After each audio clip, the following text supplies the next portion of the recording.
सल्लल्लाहु अला मुहम्मद सल्लल्लाहु अलैहि वसल्लम। बिस्मिल्लाहिर्रहमानिर्रहीम। अल्हम्दुलिल्लाहि वहदा अस्सलातु वस्सलामु अला नबिय्य बअदा सल्लल्लाहु अलैहि वसल्लम तस्लीमन कसीरन कसीरा अम्मा बाद। अल्लाह रब्बुल इज़्ज़त का फ़ज़ल और उसका एहसान और उसका करम हुआ कि उसने हम लोगों को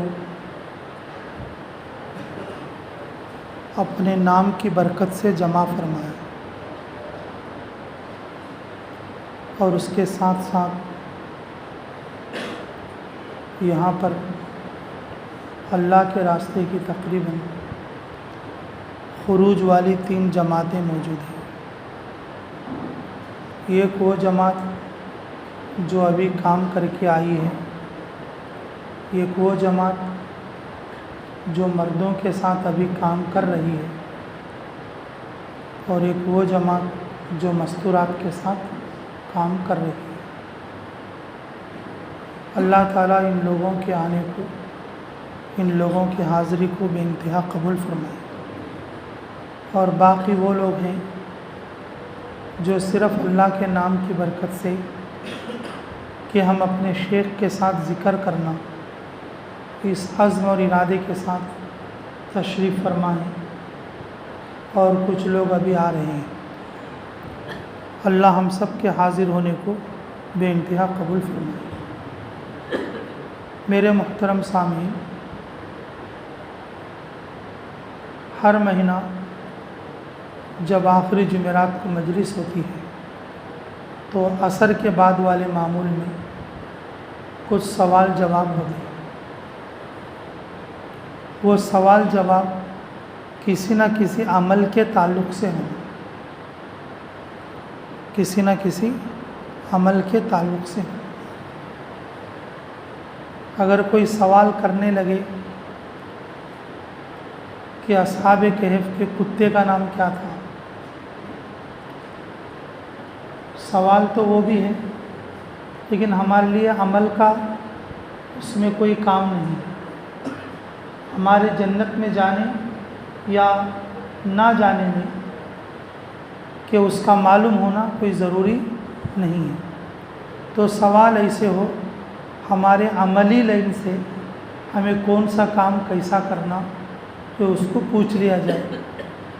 दिल के एतबार से, अमल के एतबार से, ज़िक्र के एतबार से या किसी काम के वजीफ़े के एतबार से सवाल हो, ताकि हमें आज से बल्कि अभी से ही अमल करना उस पर आसान हो जाए। तो इसलिए ये सवाल जवाब की मजलिस रखी है। आम तौर पर एक बयान हम करते हैं, आप लोग सुनकर चले जाते हैं और इसमें कभी पूरा फ़ायदा होता है और दिल की बात दिल में रह जाती है और कभी पूरा फ़ायदा नहीं भी होता। इसलिए हर आदमी की कुछ ज़रूरत होती है। आदमी ये सोचता है कि वो सवाल में किसी तो पूछा तो अच्छा रहता, तो इस तरह की चीज़ें उसके अंदर रह जाती हैं। तो इस उन्वान से कि असर के बाद की जो मजलिस है, थोड़ी बहुत देर 20-25 मिनट या आधा घंटा ये सवाल जवाब के लिए रखा है। अगर उसका जवाब फ़ौरन आ गया तो फ़ौरन बता देंगे, फ़ौरन नहीं आए तो बोल देंगे भाई अगली बार बता देंगे। ये कोई ज़रूरी नहीं कि भी जिससे सवाल पूछा जाए और सारे जवाबात उसे आ जाए। तो इस एतबार से ये मजलिस है, तो इसमें आप लोग जो पूछना चाहते हैं, जो अमल के उलझने जो हमारे सामने मौजूद हैं, तो या कोई मुश्किलात का वक्त गुज़र रहा है, उन मुश्किलात को पार करने के लिए अमल की लाइन से क्या है।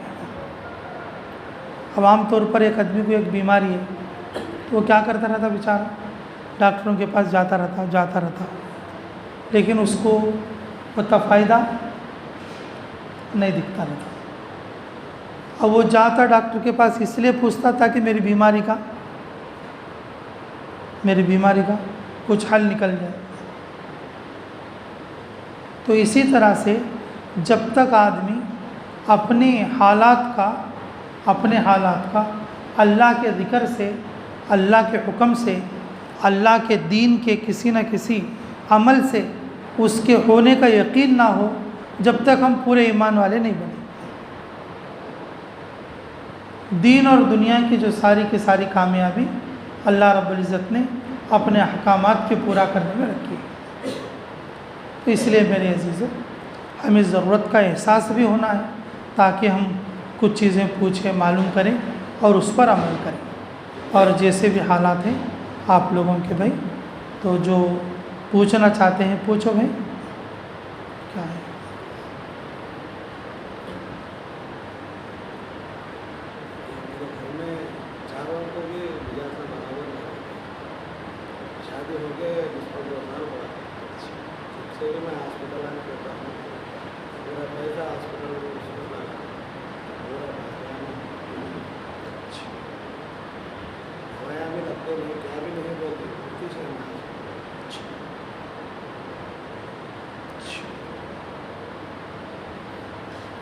ठीक है। अगर किसी के हालात माशी एतबार से तंग हो, किसी के हालात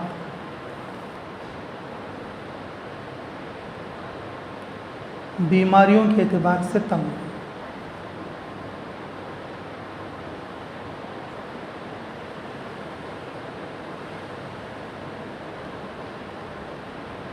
किसी के हालात दुनियावी ज़िंदगी के एतबार से तंग हो,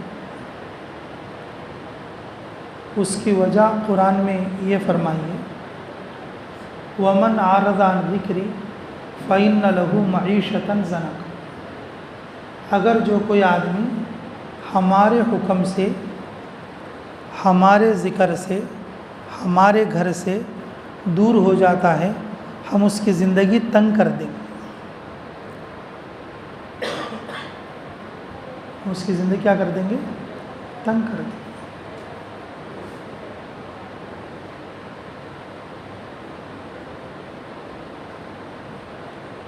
इसके लिए आसान इलाज ये है, फजर की नमाज से पहले, फजर की सुन्नतें पढ़ने के बाद 125 मरतबा दरूद शरीफ पढ़ना। फजर की नमाज पढ़ने से पहले फजर की सुन्नतें पढ़ के कितनी मरतबा? 125 मरतबा दरूद शरीफ पढ़ना। और हर फ़र्ज़ नमाज के बाद, फ़र्ज़ नमाजें 5 होती हैं, हर फ़र्ज़ नमाज के बाद कुल औज़ु बिरब्बिल फ़लक़, कुल औज़ु बिरब्बिन नास पढ़ के अपने चेहरे पर और सीने पर दम कर लें। रसूलुल्लाह सल्लल्लाहु अलैहि वसल्लम की ये अहम सुन्नत है। फ़र्ज़ नमाज के बाद वाले आमाल में ये दोनों सूरतें लाज़िमन ज़िक्र होती हैं। और ये दोनों सूरतें अल्लाह रब्बुल इज़्ज़त ने जादू और नज़र के तोड़ के लिए उतारी हैं। जादू और नज़र के तोड़ के लिए अल्लाह रब्बुल इज़्ज़त ने उतारा। तो हर फ़र्ज़ नमाज के बाद कुल औज़ु बिरब्बिल फ़लक़, कुल औज़ु बिरब्बिन नास, ये दोनों सूरतें पढ़कर और अपने चेहरे पर और सीने पर और अपने जिस्म पर दम कर लेना। थोड़े दिन इस तरह से करेंगे, थोड़े दिन इस तरह से करेंगे, अल्लाह रब्बुल इज़्ज़त हालात खोलते चले जाएंगे, हालात जो है फ्रेश होते चले जाएंगे। करोगे इंशाअल्लाह?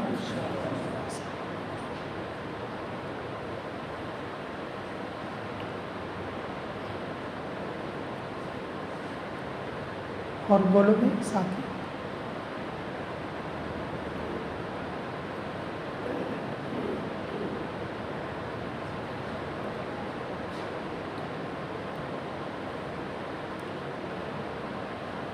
दुरूद शरीफ पढ़ते रहो।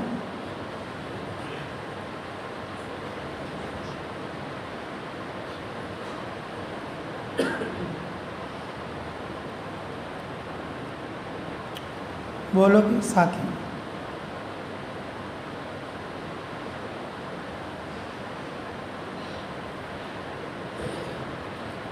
बोलो। मौजूदा मुसलमान को हालत है हमारी गलती मेरी भी गलती सारे मुसलमान हमसे इसलिए क्या करना चाहिए।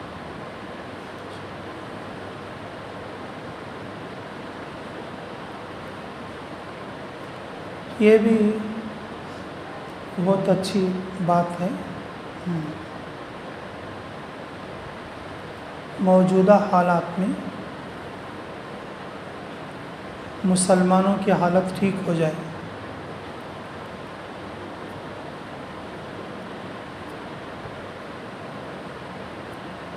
या इंसानों की हालत ठीक हो जाए।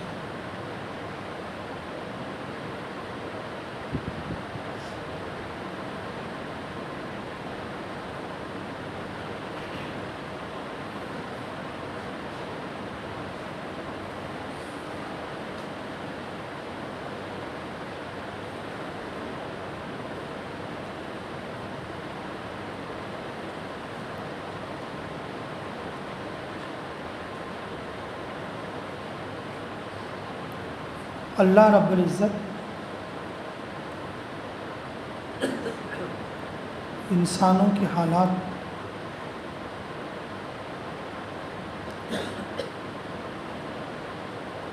अदलते बदलते रहते हैं। अल्लाह ताला ने इरशाद फरमाया, ज़हरल फ़सादु फ़िल बर्रि वल बहर बिमा कसबत ऐदिन नास।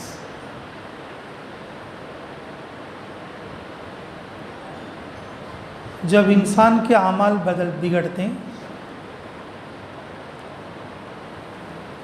जब ईमान वाले के अमाल बिगड़ते हैं, पूरी दुनिया में फसाद जाहिर होता है।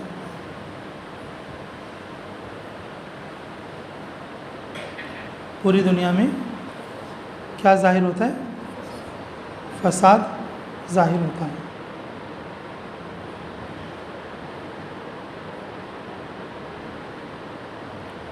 ज़हरल फ़साद फ़िल बर्रि वल बहर, ज़मीनों में, पानियों में, ज़मीन आसमान के दरमियान के खले में अगर कोई फसाद पैदा होता है, वो इंसान के आमाल बिगड़ने की वजह से पैदा होता है। आमाल बिगड़ने की वजह से पैदा होता है। सारे इंसान अच्छाई पर आ जाए, सारे इंसान खैर पर आ जाए, तो कम से कम चंद लोग तो भी आमाल पर बाकी रहना ज़रूरी है। वलतकुम मिनकुम उम्मतुन यदऊना इलल खैर, तुम में से कुछ लोग तो भी ऐसा होना ज़रूरी है जो उम्मत को खैर की तरफ बुलाते रहे, खैर पर बाकी रहे और उम्मत को खैर की तरफ बुलाते रहे। सब लोग वैसे हो जाएंगे, सब लोग ऐसे हो जाएंगे तो फिर पूरी दुनिया में शर ही शर होगा। पूरी दुनिया में क्या होगा? शर ही शर होगा। जी, अल्लाह रब्बुल इज़्ज़त ने इरशाद फरमाया, तुम में कुछ लोग तो ऐसे हों जो खैर पर बाकी रहें और वो खैर की तरफ लोगों को बुलाते रहें। अल्लाह रब्बुल इज़्ज़त सबके हालात को क्या कर देंगे? ठीक कर देंगे। सब लोगों को एक साथ ठीक करना बोले तो अल्लाह का कोई हुक्म आना, या तो कोई अल्लाह की तरफ से अज़ाब आना, या तो अल्लाह की तरफ से कोई हिदायत का झोंका आना।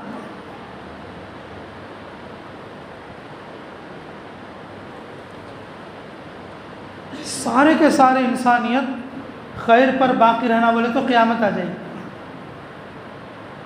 ये तो क़यामत के करीब होता है। वरना हर नबी के ज़माने में कभी भी ऐसा नहीं हुआ कि पूरी दुनिया खैर पर हो।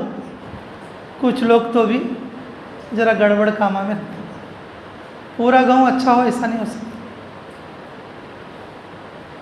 घर के 5 आदमी अच्छे हो ऐसा भी नहीं हो सकता, महल्ले के 150 आदमी अच्छे हो जाए ऐसा भी नहीं हो सकता। कुछ लोग तो भी फिक्र को लेकर खड़ा हो, अल्लाह उनके बेस पर दूसरे लोगों को क्या कर देंगे, बेड़ा पार कर। पूरी इंसानियत, पूरी दुनिया फतह होना बोले तो कम से कम 313 तो भी होना। कितने होना, कम से कम। ऐसे आदमी धंडला ले कहाँ है। उनका मकसद सिर्फ क्या रहना, तकाजा पूरा करना। उनका मकसद क्या रहना, जान माल सब देकर अब अल्लाह के दिन का तकाजा पूरा कर। अगर चंद लोग भी ऐसे हो जाएं फिर पूरी दुनिया की हालत सही हो जाए। वल्लाहु आलम बिस्सवाब। समझ में आई भाई? ये पूरी दुनिया अच्छी होना बोले तो पूरी दुनिया किसी नबी के ज़माने में भी अच्छी नहीं है। बस हमारे नबी सल्लल्लाहु अलैहि वसल्लम ने खबर दी कि क़यामत के करीब सबके सब ईमान वाले रहेंगे, उसके बाद क़यामत आ जाएगी। ये तो क़यामत की निशानियों में से है। अब इस वक्त में जो इंसानियत परेशान है, ये परेशानी में से निकलना बोले तो हर इलाके में चंद लोग तो भी तकाज़े पर चलने वाले हों। अल्लाह के हुक्म के सामने दूसरी चीज़ का वो ख्याल ना करें। अल्लाह के हुक्म के सामने दूसरी चीज़ का ख्याल ना करे। चंद लोग तो भी ऐसे हो जाएं, अल्लाह बाकी लोगों की हालत को ठीक कर दे। कोशिश करोगे?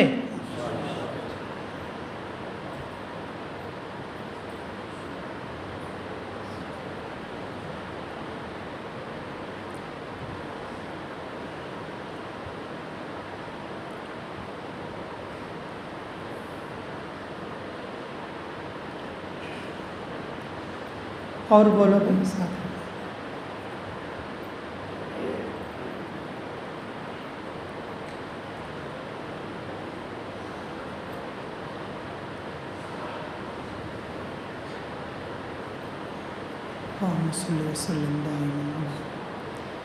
अला हबीबिका खैर।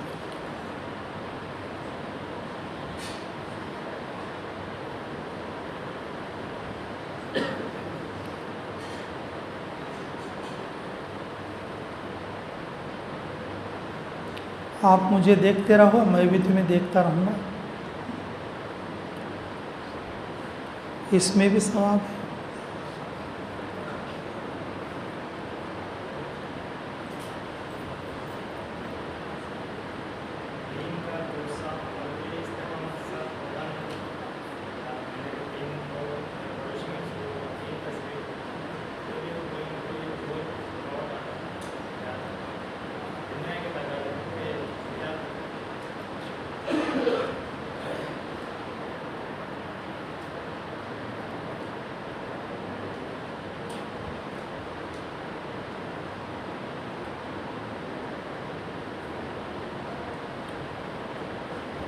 दीन का कोई भी काम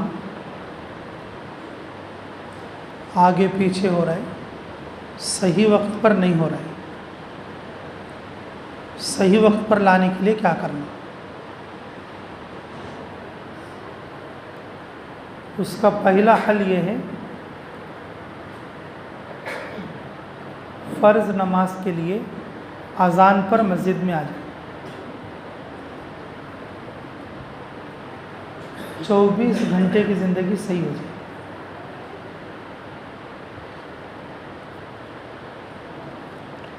नमाज एक सही हो गई तो सारे काम।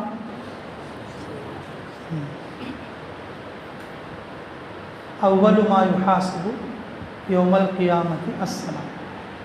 क़ियामत में सबसे पहला हिसाब अल्लाह ताला के यहाँ कौन सा है? नमाज पूरी निकली तो ये मैं बोलूँ क्या बात? नमाज पूरी निकली तो बाकी सो, ये मैं बोलूँ क्या? ऑटोमेटिकली है तो भाई, नमाज पूरी निकली तो बाकी सो आसान होता है। अज़ान पर मस्जिद में आ गए फ़र्ज़ नमाज के लिए, तो फिर 24 घंटे के बीच में जितने अमाल हैं वो पूरे भी क्या हो जाएंगे? समझ में आ रही बात?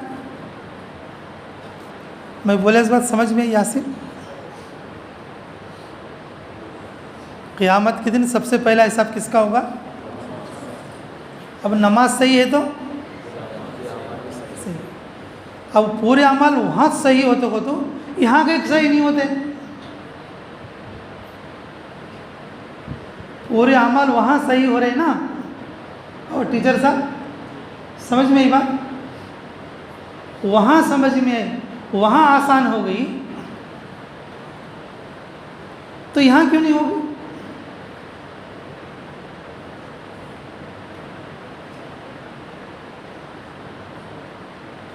जो भी अमल हम कर रहे हैं, ज़िक्र का, तस्बीह पूरा करने का, 3 दिन जाने का, गश्त करने का, नुसरत जाने का, ये सब काम नमाज़ों के बीच के हैं। नमाज़ों के, नमाज अगर सही टाइम पे है तो ये बीच वाले भी, ये मई बोली मुल्क को सही नहीं होते। कौन बोली मुल्क को सही होती? रसूलुल्लाह सल्लल्लाहु अलैहि वसल्लम बोली मुल्क को सही। उसका कानून यही है। तुम्हें सुने थी अज़ान की आवाज़ कान में पड़ते हज़रत अली रज़ियल्लाहु अन्हु का रंग बदल जाता था। क्या आवाज़ थे भाई? नमाज ऐसी क्या चीज़ है, हम आप जूं भी रेंगती नहीं तो। अम्मा जान आयशा सिद्दीक़ा फरमाते जब अज़ान का वक्त होता तो रसूलुल्लाह सल्लल्लाहु अलैहि वसल्लम हमारे बीच में से ऐसा उठकर जाते जैसा कि हमें कौन की उन्हें कौन की। क्या बोलते? रसूलुल्लाह सल्लल्लाहु अलैहि वसल्लम हमारे बीच में से ऐसा उठकर निकल कर चले जाते, हमें ऐसा लगता ये कोई अजनबी आदमी है सल्लल्लाहु अलैहि वसल्लम। तो नमाज की इतनी अहमियत उन लोगों के दरमियान में क्यों थी कि नमाज के बीच वाली ज़िंदगी अच्छी हो। हज़रत जी मौलाना इलियास साहब अलैहिर्रहमा दावत का काम जो शुरू किया तो किस बेस पर भाई? कलमा नमाज सही करो। क्या सही करो? अगर तुम्हारी कलमा नमाज सही हुई तुम्हारी पूरी ज़िंदगी, अरे बोलो, कलमा नमाज अगर सही हुई तो पूरी ज़िंदगी सही। सबसे बड़ा इलाज इसका ये है कि अपने दीन के अमाल सही होना, सही वक्त पर होना, उसके अंदर कुछ कोता ही नहीं होना। बोले तो अज़ान पर क्या रहना भाई? जी, मस्जिद में हाजिर। हम पिछली कारगुजारी में सुनाए थे ना, वो तुम थे ना, वो क्या नाम, दाऊद भाई हमारे, मस्तूरात के घर में हम छोड़ के उन चले गया मस्जिद को दौड़ लेता हुआ। दाऊद इस तो नाम उसका, गिड़ा भाई हमारा।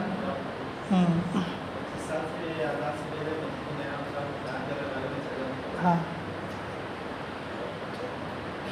हमारे को घर में छोड़ को उन भाग को चले गए असर के बाद बयान मगरिब के लिए। तो हमें परेशान, क्या भाई आदमी ऐसा भागता है, ऐसा चले जाता है। वहाँ जाके पूछे थे, बोले कि तकरीबन मेरे को 25 या 30 साल हो गए, अज़ान हुई मैं मस्जिद में ना हुआ, ऐसा नहीं हुआ कभी। 25-30 साल से तकरीबन, या इससे कुछ वक्त ज़्यादा बताया। तो क्या बोला? अज़ान से पहले मैं कहाँ पर हूँ? हाँ, अगर तुम्हारे साथ रहता तो मस्जिद से बाहर क्या हो जाती? अज़ान हो जाती। उसका एक अमल भी छुटको नहीं, उसका एक अमल भी क्या नहीं है छुटकने। क्यों? उसकी नमाज पूरी है। हदीस है, अव्वल मा युहासिबु यौमल क़ियामती अस्सलाह, क़ियामत में सबसे पहले किसका हिसाब होगा? नमाज अगर सही है तो अफसोस की बात क्या बताओ, जमात में चलते सो जमात के साथ हम भी जमात से नमाज पढ़ सकते नहीं।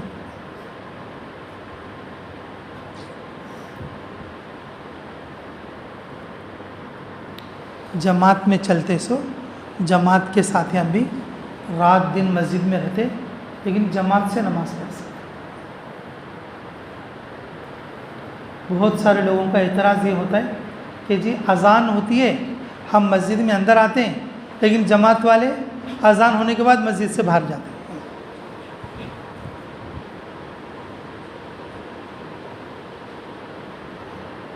लोग गांव वाले क्या बोलते हैं, हम मस्जिद में आते रहते हैं और जमात वाले बाहर जाते हैं। कई को भाई को तो 3:30 बजे तालीम तय होती है, 4:15 बजे आके बैठते हैं। 3:30 बजे क्या तय है? तालीम तय। उन्होंने आगे कितने बजे बैठी? 4:15 बजे बैठी। अब अज़ान हो रही है 5 बजे,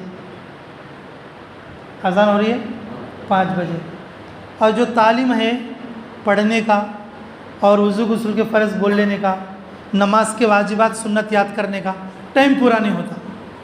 तालीम कराता सुन क्या सोचता, इन्हों देर से ही नहीं कहा, ज़रा देर में छोड़ दूँ बोल को, अज़ान होते खुद छोड़ दो। इन्हों देर से ही नहीं किया, मैं इनको पकड़ना बोल को उन क्या करता, ज़रा देर से छोड़। अब देर से छोड़ा तो आदमी अंदर को आते रहती, जमात बाहर को जाती रहती। अब इन्हों जाको अब थोड़ा बहुत ज़रा इधर उधर टहल को, फिर ज़रूरत से फ़र्क को वज़ू करके तक 1 रकात चले। और वज़ू खाने के लिए भी भीड़ ज़्यादा रहती। ये नुकसानात हैं। ये नुकसानात कौन बताएगा? ये नुकसानात कौन बताएगा?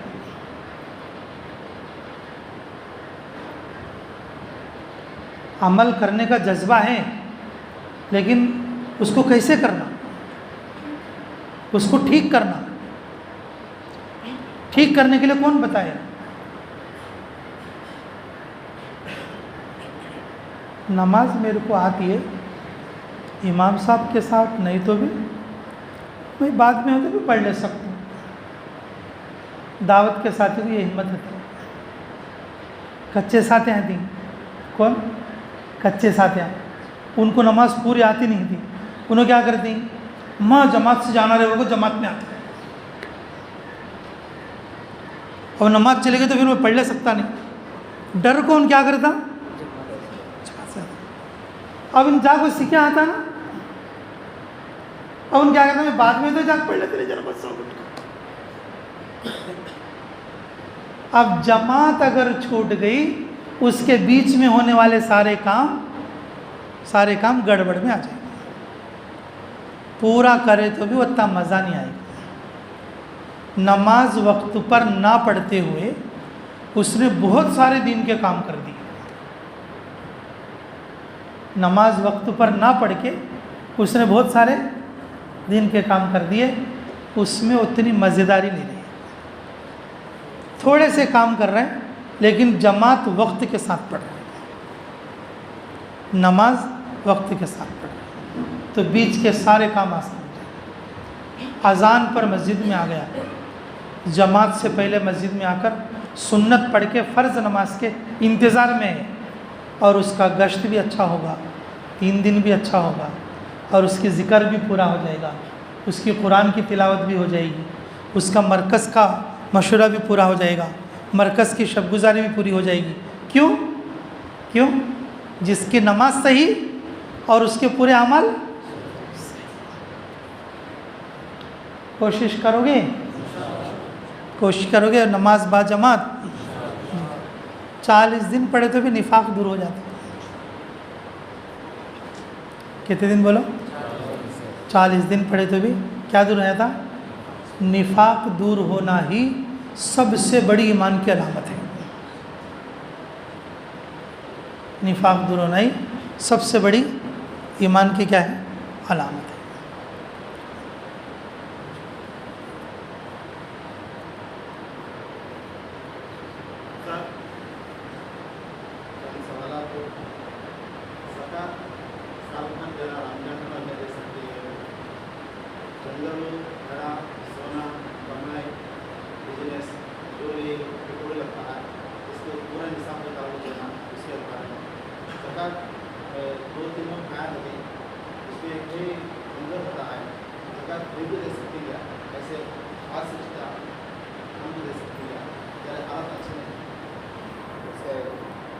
के बारे में सोचा क्या वक्त खैरात होता क्या, वो क्या टाइम में लेना, हदिया होता क्या, हदिया क्या टाइम में लेना, कैसे दे सकते। ये तो बहुत सारे पूरे एक दिन के सवालात हो गए भैया।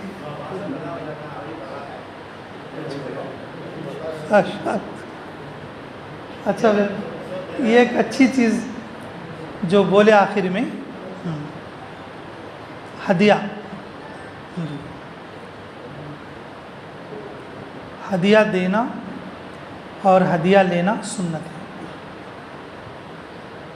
हदिया देना और हदिया लेना क्या है, सुन्नत है जी। ज़कात के पैसे दिए तो आदमी में उतनी मोहब्बत नहीं आती। अगर तुमने किसी को लाख रुपए ज़कात दो, ये ज़कात के पैसे हो, क्या के लिए अपना वज़न उतार लेने दिया है। अगर तुम्हें 1-2 हज़ार ये तुम्हारे लिए हदिया है, तुम्हें जोड़ा बना लो। फरमाया रसूलुल्लाह सल्लल्लाहु अलैहि वसल्लम ने, तहाद्दू व तहाब्बू, तुम हदिया दो और मोहब्बत वाले बनो। क्या करो, तुम हदिया दो और मोहब्बत वाले बनो। अब हमारे अमीर साहब की बात याद आती, देखो मेरे को हर बार उन्हें क्या बोलते, हम पूरी मोहब्बत जमा कुछ करते, कई बोले तो पूरे हदिया उसे डालते रहते,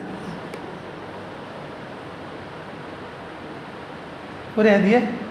हमारे अमीर साहब क्या बोलते मालूम, जमाई का पेट वो बॉडी है, ससरा उसमें डूबा तो भी नहीं भरता कहते। लास्ट क्या बोलते, क्या दिया गया तेरा बाप होता कहते।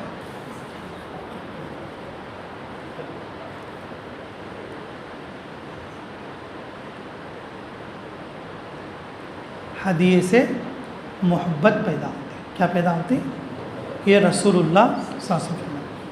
हदिया ज़कात में से नहीं है, हदिया सदक़े में से नहीं है, ये देन लेन की आला किस्म में से हदिया है। आला किस्म में से हदिया। हदिये के फ़ज़ाइल इसलिए नहीं बोले जाते, अगर कोई हदिये के फ़ज़ाइल बोले तो तुम ये कहोगे मुफ्ती साहब मेरे को लाख दो हर आखिरी जुमेरात को, उसके वास्ते हदिये के फ़ज़ाइल बोल लेते थे। अब कोई भी अगर हदिये के फ़ज़ाइल बोलेंगा तो लोग क्या बोलेंगे, हाँ मुफ्ती साहब भी अच्छा सीख लें, वो हर आखिरी जुमेरात को हदिये लाओ को बोले सर का है नो।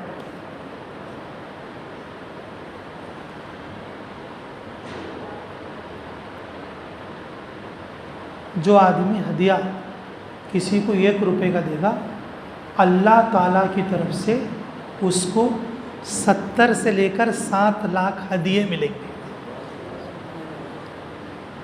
तो उसके मर्तबे और उसकी नीयत और उसके दर्जे के एतबार से मिलेंगे। ज़कात तो फ़र्ज़ है, नहीं देने पर हिसाब है, नहीं देने पर हिसाब है। लेकिन हदिया वो मोहब्बत के लिए है और अल्लाह को हाजिर नाजिर जानकर और देने वाली चीज़ें। जो आदमी हदिये का 1 रुपया, अगर 1 हदिया अगर वो किसी को देंगा, अल्लाह रब्बुल इज़्ज़त 70 से लेकर 7 लाख हदिये अल्लाह अपने शान के मुताबिक देंगे। फ़ज़ल सदक़ात में सुना होगा, अमीरुल मोमिनीन क्या नाम उनका, हारून रशीद साहब, ये एक आलिम साहब को 500 दिनार देते थे। 500 दिनार। एक दूसरे छोटे आदमी, उन अमीरुल मोमिनीन नहीं, नॉर्मल आदमी, उन्होंने क्या करते हैं 1000 रुपये देते हैं। लोगों को मालूम होता बादशाह 500 दे रहा है और इन 1000 दे रहा है। और उन्हें बुला के पूछते क्या भाई तू मेरे से बढ़ गया क्या भाई, मैं देखा तो 500 दे रहा हूँ, तू देखा तो 1000 रुपये दे रहा है। तो वो आदमी क्या बोलता, हजरत मेरी एक दिन की जो कमाई है वो 1000 रुपये है, और इतने बड़े अल्लाह वाले को मैं हदिया दे रहा हूँ, तो एक दिन की मजदूरी से कम दूँ क्या मैं? क्या उनका मर्तबा मेरे दिल में इतना तो नको क्या? फजल सदक़ात में सुनी, वाक़यात में सुनी क्या कौन तो? हाँ सुनी, हाँ सदक़ात में सुनी क्या बात? हाँ जी, एक दिन की मजदूरी से, हो मेरे साहब सुने, एक दिन की मजदूरी से कम दूँ क्या? ये चीज़ मेरे दिल को गवारा नहीं करती, इसलिए मैं 1000 देता हूँ। अमीरुल मोमिनीन सिर झटकले को बोले, तो मेरे से आगे बढ़ गया जवाब।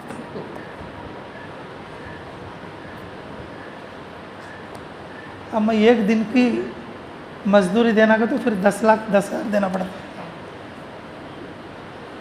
कौन? हारून रशीद बोले अगर मुझे एक दिन की देना पड़े तो 10 लाख या 10,000 देना पड़ता, तो मेरे से आगे निकल गया। और वो ज़माने में 500 भी बहुत बड़ी रकम थी। वो ताजिर थे और उनकी एक दिन का नफ़ा 1000 रुपये था, तो वो देते थे। हदिया आला किस्म है, भाई को दो, दोस्त को दो, इमाम साहब को दो, मुअज्जिन साहब को दो, और अपने पार्टनरों को दो, और अपने दोस्त अहबाब को भी दो, जो है कि बेटी को दो, जमाई को दो, भाई को दो, चाचा को दो, जो भी हमारे मुताल्लक़ लोग हैं, अपनी ताकत के मुताबिक हदिये का रिवाज रखो। हदिये का क्या रखो? रिवाज रखो। इससे अल्लाह देगा। हमें एक को हदिया देंगे, अल्लाह हमारे को 70 से लेकर 7 लाख तक हदिये देंगे। तो दिया करोगे इंशाअल्लाह।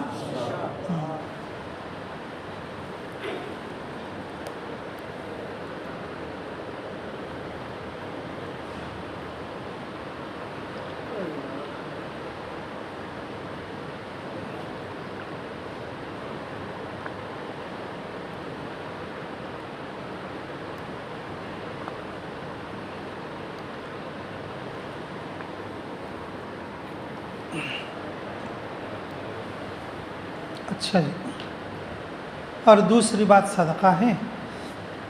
ये जो सदक़ा है ना, फरमाया रसूलुल्लाह सल्लल्लाहु अलैहि वसल्लम ने, अस्सदक़तु यरुद्दुल बला, सदक़े से अल्लाह बला को टाल दे। सदक़े से अल्लाह बला को क्या करते? टालते। ये भी तुम्हें पढ़े रहते फ़ज़ाइल सदक़ात में। एक बच्ची का, एक औरत का बच्चा भेड़िया ले आता था। शुरू के हिस्से में है, हिस्सा नंबर 2 में, हिस्सा नंबर 2 में एक औरत को क्या रहता, बच्चा भेड़िया मुंह में पकड़ के ले आता रहता।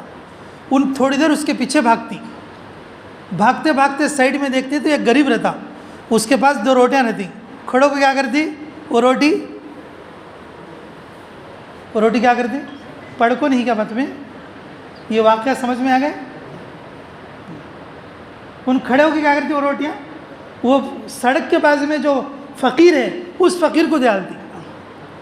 भेड़िया क्या करता, उसके बच्चे को मुंह से छोड़ को भाग जा।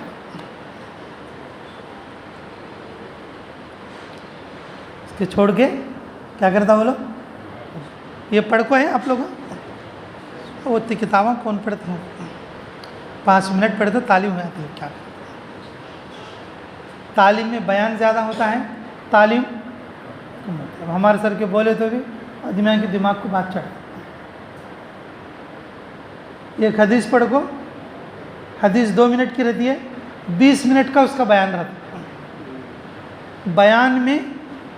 बयान में बरकत कम रहती है, और हदीस में, किताब में जो चीज़ पढ़ी जाती है उसमें बरकत ज़्यादा रहती है, और बोलने में बरकत कम रहती है।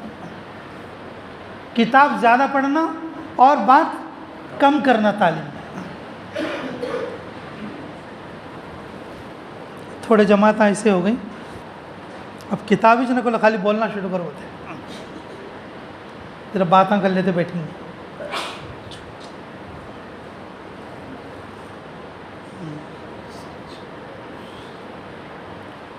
अल्लाह हमारी हिफाजत फरमाए। मेरे अजीज़ों, तालीम अच्छे से अच्छे तरीके से कम 4 घंटे उसके लिए ज़रूर मखसूस करो। 4 घंटों में से 1.5 घंटा मुकम्मल सीखने सिखाने में लगाओ। मुकम्मल सीखने सिखाने में बातें नहीं करना, बातें कर को पूरी जमात का सत्यानाश कर देते। तालीम में बैठे तो भी बातें, और बाहर का बैठे तो भी बातें, सो जाते खुद बिस्तर पर बैठ को भी बातें। अब आजकल बात नहीं तो फ़ोन आ गया है, बात नहीं तो क्या आ गया, फ़ोन आ गया। फ़ोन है तो आदमी जमात में नहीं है, घर में है सरकत। ये मेरी बात नहीं, हज़रत जी मौलाना साथ साहब दामत बरकातुहू फरमाते, जिस आदमी के साथ फ़ोन है उन कहाँ पर है, घर में है। आदमी रास्ते में फ़ोन रख लिया तो भी जिस इलाके में जमात जाती काम करने के लिए, आमिर साहब का ने एक फ़ोन रख के बाकी सब साथी फ़ोन स्विच ऑफ करके बंद करके रख दा। ऐसा माहौल हम जिस जमात में रहते उस जमात में ऐसा माहौल बना। तो मेरे अजीज़ों, मैं आपको ये अर्ज़ कर रहा था, ये जो सदका होता है ये बलाओं को क्या करता है, दूर करता है, टालता है। इसलिए जब कोई आदमी का कोई अहम काम हो, कोई सफ़र का काम है या कोई मकसद का काम है, कोई कारोबारी डीलिंग है, या कोई अस्पताल जा रहा है, या कोई बीमार है, या कोई तकलीफ़ में है, या कोई आफत में है, उसको चाहिए कुछ सदका करे। सदका करने के लिए पैसे ना हो, अल्लाह का ज़िक्र करे। अल्लाह का क्या करे, ज़िक्र करे। अब आदमी इतना गरीब है, फुल हालात में, सदका करने के लिए भी उसके पास कुछ नहीं। अब उन क्या करना, ज़िक्र भी उसके लिए सदका हो जाए। सदक़े से बला दूर होती है, और हदिये से अल्लाह रब्बुल इज़्ज़त उसे हदिया अता फरमाते। आदमी अपनी ताकत से हदिया देता, अल्लाह उसकी ताकत से हदिया देता। ठीक है, इंशाअल्लाह 2-4 सवाल और भी रह गए इनके, अगर तुम अगली मजलिस में आओगे तो इंशाअल्लाह उसमें पूरा करेंगे। अल्लाह ताला हमें कहने और सुनने से ज़्यादा अमलों की तौफीक नसीब फरमाए। अल्लाह जो बातें अभी बताई गई हैं मेरे लिए भी आपके लिए भी, अल्लाह अमल का रास्ता अता फरमाए। नफ्स और शैतान के धोखे से अल्लाह हमारी हिफाजत फरमाए। अब मामूल के मुताबिक ज़िक्र होगा। हाँ, ज़िक्र में भाई पहले जो है कलमा ला इलाहा इल्लल्लाह की तस्बीह होगी, और फिर इल्लल्लाह की तस्बीह होगी, और फिर उसके बाद अल्लाहु अल्लाह की तस्बीह होगी, और फिर लफ्ज़ अल्लाह की तस्बीह होगी। हाँ, हमें ये मश्क़ के तौर पर, मश्क़ करने के तौर पर इसलिए कराया जाता है कि शेख की सोबत में, ताकि अपने घर पे रहते हुए हम इसको करना आसान हो जाए। फ़जर से पहले करना चाहिए, फ़जर के बाद और अपने मामूलात में लग सकते हैं। और इसी तरीके से रात को सोने से पहले और जो है तस्बीह कर लेना चाहिए, ताकि और हमारे मगरिब के बाद वाले आमाल में कोई खलल ना हो। किसी के यहाँ असर में गश्त होता है, किसी के यहाँ मगरिब में होता है। अगर असर में गश्त होकर मगरिब में बात हो गई तो मगरिब के बीच में जो वक्त बचा है उसमें तस्बीह पूरी करना चाहिए, उसमें तस्बीह पूरा करना चाहिए। अगर किसी के यहाँ मगरिब में गश्त है तो असर के बाद तस्बीह पूरी कर लेना चाहिए। फ़जर के बाद मशूरा है तो फ़जर से पहले और हमारी तस्बीह पूरी होनी चाहिए। तो यहाँ पर ज़िक्र का मश्क इसलिए कराया जाता है ताकि हम अपने घरों पर ज़िक्र करना आसान हो जाए, और ज़िक्र से हमारे दिल ज़िंदा होते हैं, ज़िक्र से हमारी रूह ज़िंदा होती है, और ज़िक्र से हमारे अमलों में जान पड़ती है। तो करोगे इंशाअल्लाह।